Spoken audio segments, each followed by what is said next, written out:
Es un placer contar con la presencia del doctor Elar Koch, chileno epidemiólogo y con una larga trayectoria que está estos días aquí en Guatemala. Lo tenemos acá, así que creo que es mejor que se presente, doctor. De todo su currículum extenso, ¿qué elegimos?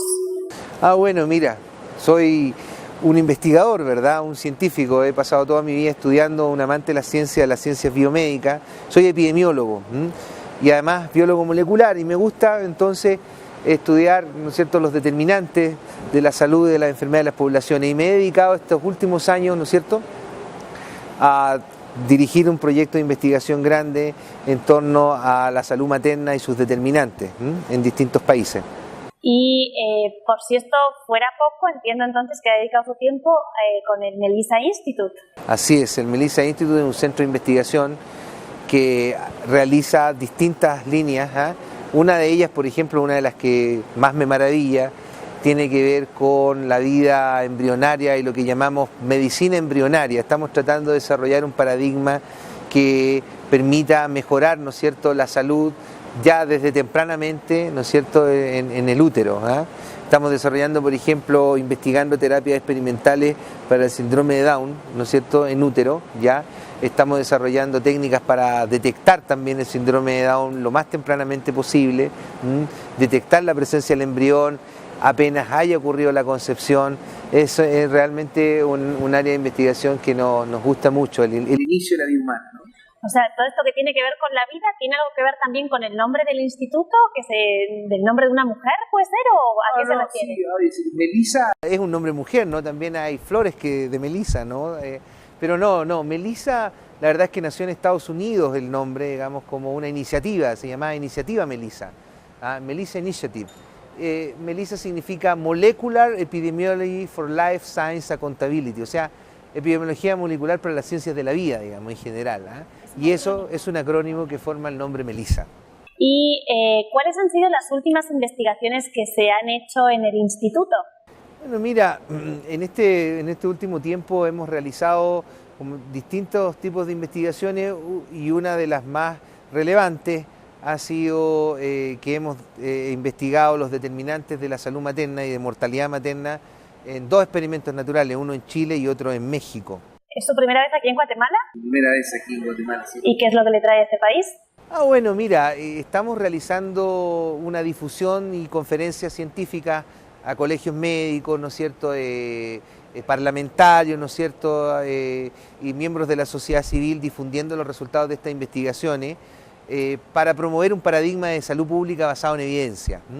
Es decir, en este caso estamos presentando los resultados de estos experimentos naturales en Chile y en México para ayudar a que se desarrollen estrategias y políticas públicas que ayuden a mejorar la salud materna, a mejorar la salud de las madres y sus hijos y a reducir las muertes maternas, que en su mayor parte son prevenibles, son evitables. Habla usted de experimento natural. ¿Podría explicarnos un poquito mejor qué significa? ¿A qué se refiere con eso?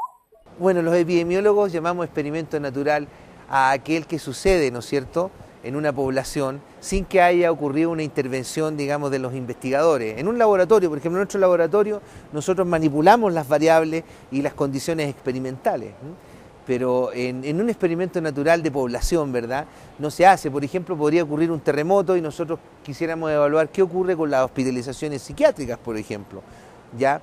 O bien la promulgación o el cambio de una ley, por ejemplo una ley de aborto. Por ejemplo, en un país se puede restringir el aborto y en otro se puede, ¿no es cierto?, liberalizar el aborto. ¿Qué efecto tiene eso, por ejemplo, sobre la mortalidad materna? Es una buena pregunta. Eso pueden resolver los experimentos naturales epidemiológicos. Son oportunidades ya que ofrecen, ¿no es cierto?, la data que exista en un país para hacer estudios de largo tiempo, por ejemplo. 50 años, por ejemplo, que fue en el caso del experimento natural chileno. Ha dicho usted muchas cosas. Vamos a ir despacito desgranando todo este concepto. Habla usted, me ha dicho acerca de los datos. Es importante tener un buen registro de datos para poder llevar adelante un estudio, una investigación como el que ustedes han hecho. No solo para hacer investigación, sino para implementar políticas públicas y medir la magnitud de los problemas de salud pública. Si tú no mides cuántas muertes maternas están ocurriendo en un país, ¿ya?, las muertes maternas, digamos, no vas a tener una idea, ¿no es cierto?, de la magnitud del problema, ¿ya?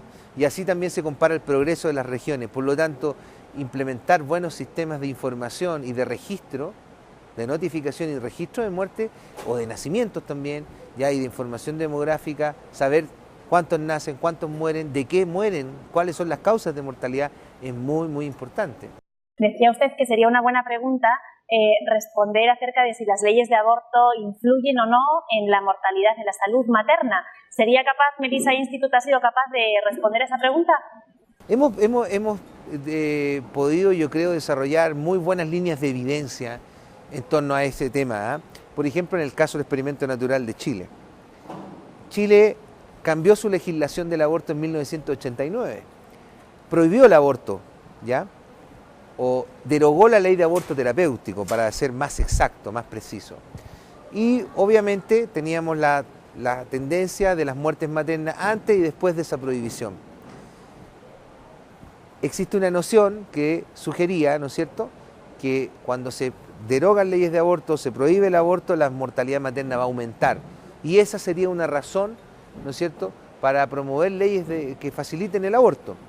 Pero resulta que en el experimento natural chileno no ocurrió eso.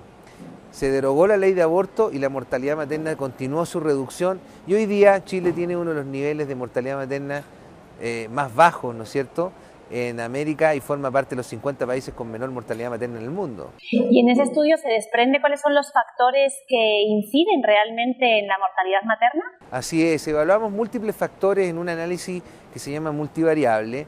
Determinamos, fíjate, que el nivel de educación de las mujeres era un factor fundamental para reducir las muertes maternas.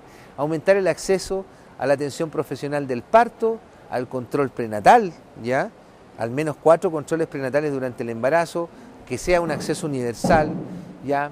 Mejorar, ¿no es cierto?, el acceso a los servicios de emergencia obstétrica, también es fundamental, porque las mujeres, la mayor parte de las mujeres que mueren con una complicación del embarazo, mueren durante las primeras 48 horas, y si no acceden a una atención, ¿no es cierto?, oportuna de emergencia, por ejemplo, en el caso de una hemorragia, en el caso de una obstrucción del parto, podría, ¿no es cierto?, morir. Entonces, aumentar el acceso es muy importante. Otras variables: aumentar el acceso al agua potable, al alcantarillado, para disminuir la enfermedad infecciosa y la diarrea, ¿ya?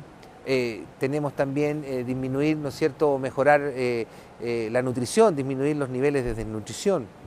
Son muchas las estrategias que influyen, ¿no es cierto?, y que en estos experimentos naturales se determinó que influían. Los niveles de violencia contra la mujer, por ejemplo, en el estudio, en el experimento natural mexicano, mostraron una asociación con la mortalidad materna, Es decir, los niveles de violencia contra la mujer embarazada pueden determinar, por ejemplo, un aumento de mortalidad. ¿Y cómo, después de estos días en Guatemala, en esta toma de contacto con el país, entiendo que ha estado con diputados, con universidades, con profesionales médicos, con sociedad civil, todos estos, ¿se ha podido dar cuenta de este contexto? ¿Es adecuado el contexto guatemalteco para poder, por ejemplo, iniciar una investigación de este tipo? Primero que nada, haber compartido esta información con parlamentarios, con el colegio médico, ¿verdad?, esta evidencia, y también discutir las condiciones actuales en las que se encuentra Guatemala. El medio vaso lleno de estas reuniones es precisamente esa, que hay mucho espacio, mucha oportunidad para mejorar la salud materna en Guatemala, y hay que hacerlo. Hay espacio para mejorar la educación de las mujeres, espacio para mejorar la atención profesional del parto, ¿ya? Y aquí tiene que haber la imaginación y las voluntades, ¿verdad?, de destinar los recursos, los presupuestos para tomar las medidas que necesita Guatemala. También tiene sus propios factores que lo dificultan, ¿verdad? Creo que es muy importante entonces, por ejemplo, mejorar los registros, ¿ya? Y creo que hacer investigación también y apoyar esa investigación acá. Hemos hecho algún contacto con algunos investigadores, ¿no es cierto?, potenciales, que podrían, ¿no es cierto?, trabajar con el Melissa Institute para, ¿no es cierto?, sacar algunas investigaciones sobre la salud materna acá. Para que la gente pueda dimensionar cuál es el impacto que tiene un estudio científico, una investigación, ¿cuál es el proceso que se lleva a cabo para poder publicar una investigación del estilo de las que ha publicado Melissa hasta ahora? Bueno, en este caso, levantar la información, digamos, de las fuentes más fiables posibles, ¿verdad? Analizar esa información, ya tomar las hipótesis de estos otros experimentos naturales, contrastar estas variables. Por ejemplo, podríamos comparar qué es lo que está ocurriendo con la mortalidad materna en los distintos departamentos, ver cuál es el efecto de la ruralidad, de la pobreza, ya para dimensionarlo, ¿no es cierto?, y también dirigir estrategias de salud pública hacia esos sectores. Publicar la investigación una vez que se realiza se somete a las reglas de la ciencia. ¿Y cuáles son esas reglas? El peer review o la revisión de pares ya en las buenas revistas científicas ya, y que el estudio no esté sesgado, ¿no? Y que las fuentes de sesgo estén declaradas. Eso es sumamente importante. Está diciendo que eso acreditaría cualquier estudio que se publique, que se realice. En revistas serias científicas sí. ¿Por qué? Porque las revistas científicas tienen mecanismos de peer review, tienen mecanismos en los cuales se evalúa, ¿no es cierto?, si ese experimento entrega toda la data, la información para que cualquier investigador lo pueda reproducir. Por ejemplo, una cosa básica es la reproducibilidad.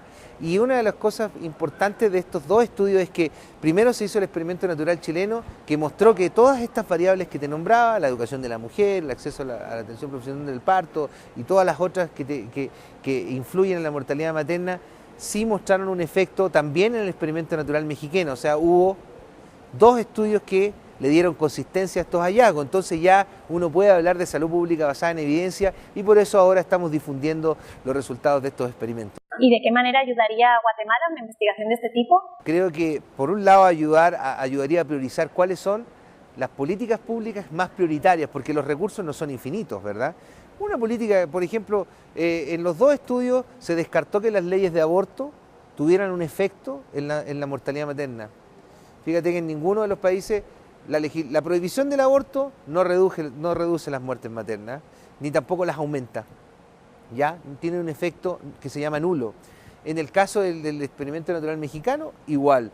Por lo tanto, ¿valdrá la pena destinar recursos para, ¿no es cierto?, implementar legislaciones de aborto cuando no tienen efecto sobre la mortalidad materna y cuando tenemos otro problema? Desnutrición crónica, tenemos pobreza, tenemos falta de unidades obstétricas de emergencia y los recursos no son infinitos, ¿verdad? Entonces, creo que hay que llevar, ¿no es cierto?, con la estrategia adecuada y los pocos recursos que se tienen, invertirlos en aquellas que sean las más poderosas. Y la investigación, en ese sentido, la evidencia te permite discriminar cuál estrategia puede ser más efectiva y dónde podemos concentrar más recursos, ¿no?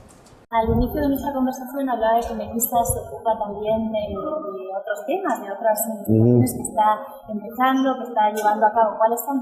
Mira, una de las investigaciones que nos está mucho llamando la atención es la búsqueda, ¿no es cierto?, de indicadores de salud embrionaria y de salud materna al inicio del embarazo, muy tempranamente. Fíjate que nosotros lo que estamos haciendo con técnicas, digamos, de genómica, ¿ya?, de estudio genético, estamos encontrando marcadores de la presencia del embrión muy tempranamente, en la primera semana desde que se produce la fecundación, y entonces podemos, por ejemplo, detectar un embarazo ya muy tempranamente. Eso ha sido muy interesante y algunos de esos indicadores podrían indicarnos ser predictores de la salud de ese embarazo. Por ejemplo, predecir una eclampsia y ayudar a que ese embarazo sea seguido, ¿no es cierto?, desde muy temprano, identificar cuáles casos tienen mayor riesgo, cuáles no. Todo eso se está iniciando en este momento en el Melissa Institute y vamos a iniciar las publicaciones de los primeros resultados que hemos tenido este año. Otra interesante línea de investigación es que estamos muy interesados nosotros en iniciar una terapia prenatal para el síndrome de Down, ¿verdad?, con algunos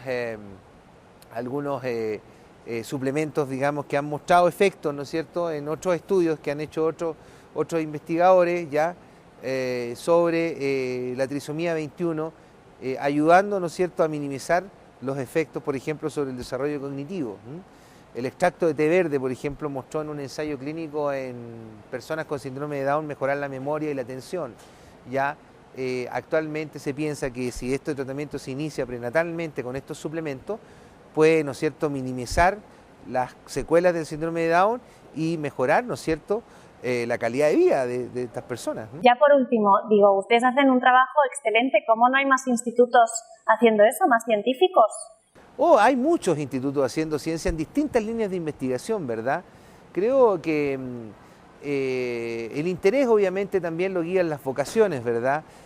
Nosotros tenemos una vocación especial por la salud materna, la medicina materna y muy especial por este paradigma de medicina embrionaria que es muy visionario, ¿verdad? Y los científicos generalmente escogemos cosas visionarias, ¿verdad? Cosas que no sé, sean muy difíciles de lograr y muy imposibles, y a veces uno se pasa la vida buscando ese tipo de soluciones y no las encuentra. Veamos cómo nos va a nosotros, esperemos que bien, porque el propósito sí que es bueno. Bueno, ojalá entonces haya mucha gente que lo apoye y que sigan haciendo este tipo de investigaciones que mejoran la salud de todas las mujeres y sobre todo las mujeres y los niños más vulnerables. Así lo espero yo también, que haya mucho apoyo para esto, ¿no? Gracias, muchas gracias.